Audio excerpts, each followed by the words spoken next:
ஒன்றிய அரசு கொண்டு வந்துள்ள வக்பு திருத்த சட்டத்தை திரும்பப் பெற வலியுறுத்தி தமிழ்நாட்டின் பல இடங்களில் பல்வேறு அமைப்புகள் ஆர்ப்பாட்டம் மற்றும் போராட்டங்களில் ஈடுபட்டு வருவதாக தெரிகின்றது.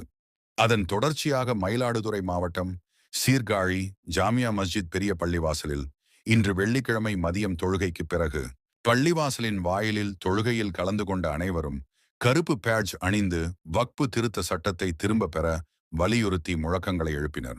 முஸ்லிம்களை ஒடுக்காதே, முஸ்லிம்களை ஒடுக்காதே, முஸ்லிம்களை ஒடுக்காதே, புதிய சட்டத்தை திணிக்காதே, புதிய சட்டத்தை திணிக்காதே, அந்நியர்கள் அபகரிக்க, அந்நியர்கள் அபகரிக்க, வக்பு சட்டத்தை திருத்தாதே, வக்பு சட்டத்தை திருத்தாதே, அந்நியர்கள் அபகரிக்க, அந்நியர்கள் அபகரிக்க, வக்பு சட்டத்தை திருத்தாதே, வக்பு சட்டத்தை திருத்தாதே. ஆர்ப்பாட்டத்தில் முழக்கங்களை முன்னெடுத்த சீர்காழி வட்டார சுன்னத் வல் ஜமாஅத் கூட்டமைப்பின் தலைமை ஒருங்கிணைப்பாளர் திரு முகமது யூசுப், இந்திய யூனியன் முஸ்லிம் லீக் உள்ளிட்ட அரசியல் கட்சிகளால் வக்பு திருத்த சட்டத்தை ரத்து செய்ய வேண்டி உச்ச நீதிமன்றத்தில் தொடரப்பட்டுள்ள வழக்கில் உறுதியாக வெற்றி பெறுவோம் என்று நம்பிக்கை தெரிவித்தார்.